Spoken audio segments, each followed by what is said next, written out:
Біздің арман мақсаттарымыздың көбі өміріміздің бағдары, яғни компас. Біз осы өмірде қандай белестерге жете алатынымыздың көрінісі. Көбіміз үшін сол бір арман мақсаттарымыз өміріміздің мәні болып кетеді. Мысалы, менде кейбір армандар бар, мен соларды ойлағанда, соларды қиялдағанда кәдімгідей балқимын, кәдімгідей бір ләззат сезіміне бөленемін. Сол бір ұйықтардың алдында көбіне мен сол арман мақсаттарым туралы ойлаймын. Сол төсекке жатпастан бұрын бірер минуттар қалғанда мен сол төсекке асығамын. Себебі мен қазір сол арман мақсаттарымның ішіне кіремін.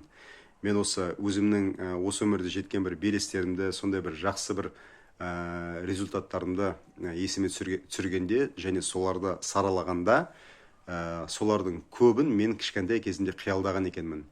Тіпті мен дәптерге, қағазға сурет ретінде салғанмын. Көп менің есімде, және кейбір видеоларында мен айттым.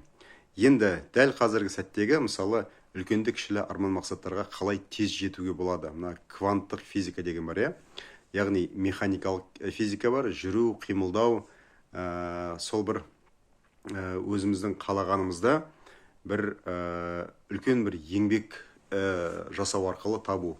Немесе кванттық физика, яғни қиял арқылы.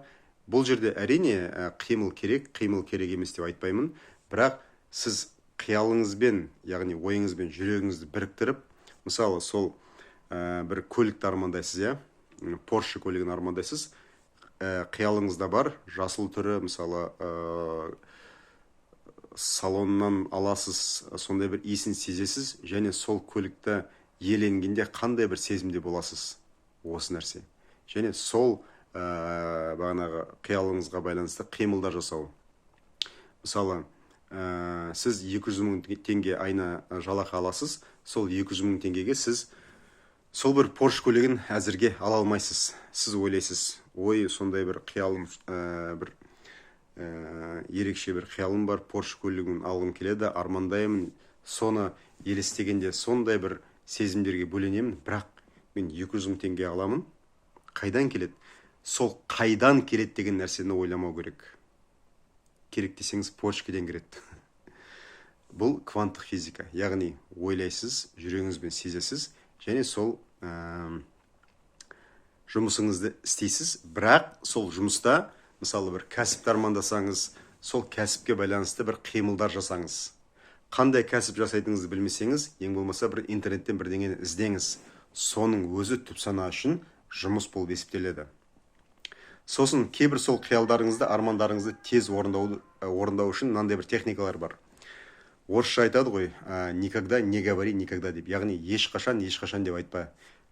Мен ешқашан сол бір көлікті ала алмаспын. Мен ешқашан миллиардер болмаймын. Менің ешқашан осы денсаулығым жақсармайды деп айтсаңыз, қанша сезім бөлсеңіз сол нәрсеге, сол нәрсеңіз орындалады. Сол бір адамды мен көрмейінше, ешқашан көрмей кетейінші деп айтқанда, сол адамды көріп қаласыз. Естеріңізге түсіріңізші. Кез келген бір нәрсені ешқашан істемеймін деген нәрсеңізді істеп тұрасыз.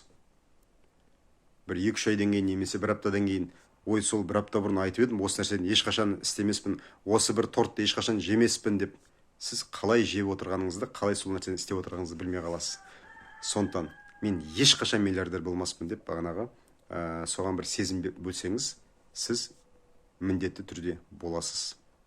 Әрине, бірақ сол миллионер, миллиардер немесе сол Porsche көлігін иемдену үшін ішкі жұмыстар жасалынады.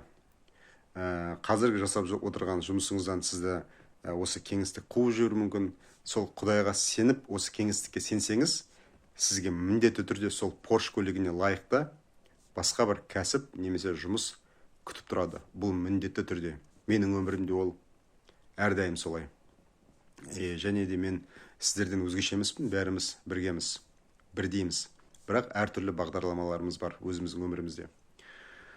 Сосын мына арманды әрдайым ойлап, соған бір энергияңызды бере бермеңіз. Ойлап, соны бір сезініп, содан кейін бір қиялға балқып алып, жіберіп қойыңыз. бұл арман орындалса да бәрібір, орындалмаса да бәрібір деп жіберіп қойсаңыз,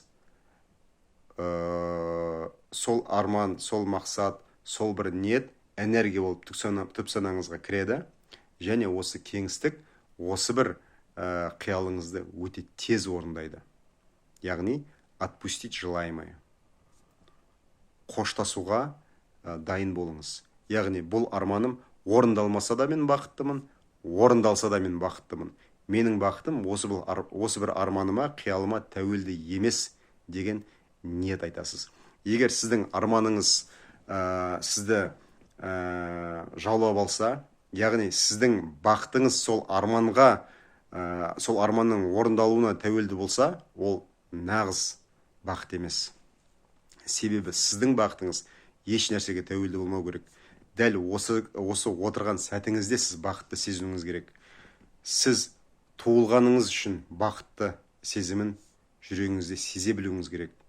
Түсінесіз ба?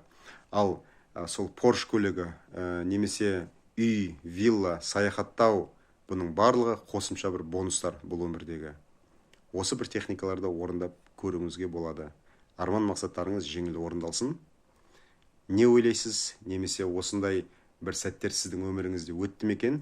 Комментарий жазсаңыз болады. Рахмет.